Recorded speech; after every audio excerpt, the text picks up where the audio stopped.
Donc lui, c'est Gabriel Rocher. On l'a invité parce que lui, il a maintenant 17 ans, mais moi, je l'ai connu quand il avait 15 ans. Et depuis 14 ans, il a un téléphone, il a construit son propre téléphone.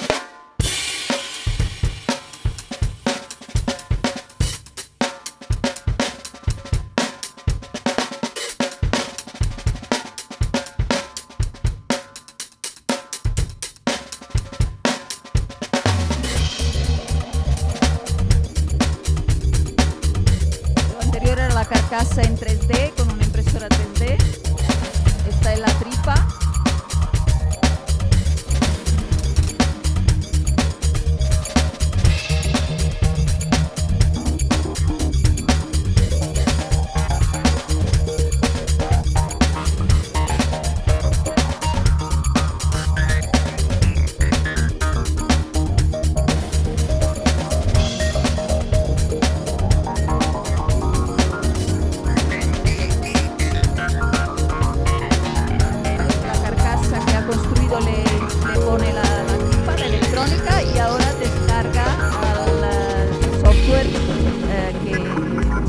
Que él elige, software libre, que controla, y entonces todo el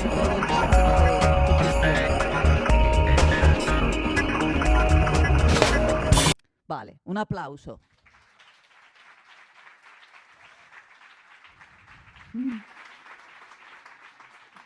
Viens un peu plus au centre.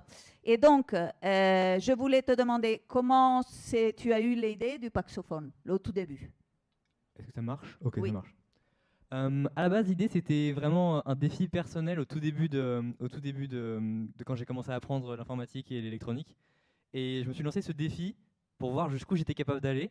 Et finalement, ce défi, il a mené à ce projet qui s'est construit sur 4 ans jusqu'à arriver finalement à un résultat qui est aujourd'hui intéressant et qui est un vrai téléphone. Donc, tu as commencé que tu avais 14 ans ou tu as commencé à quel âge? 13 ans. Si, 13 ans. Et donc, maintenant, tu en as 17. 17. Et donc, maintenant, un peu l'objectif du projet a évolué. Et donc, c'est quoi les objectifs maintenant? Aujourd'hui, les objectifs, c'est de fournir une plateforme de développement open source pour tous les makers qui puissent être utilisés vraiment pour développer des projets, apprendre avec l'open source et de manière très ouverte dans les applications par le fait que plusieurs modules sont inclus dans le téléphone.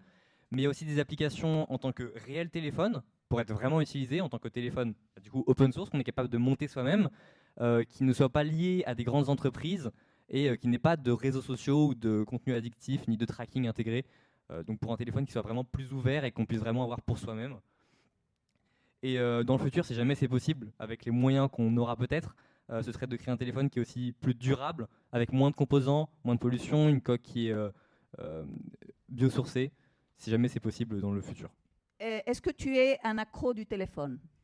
Parce que là, il y a les parents qui disent qu'il ne faut pas donner les téléphones aux enfants et adolescents parce qu'ils deviennent des accros, etc. Et est-ce que tu es un accro du téléphone? En fait, ça dépend de la définition qu'on a de accro, parce qu'il y a différentes utilisations du téléphone.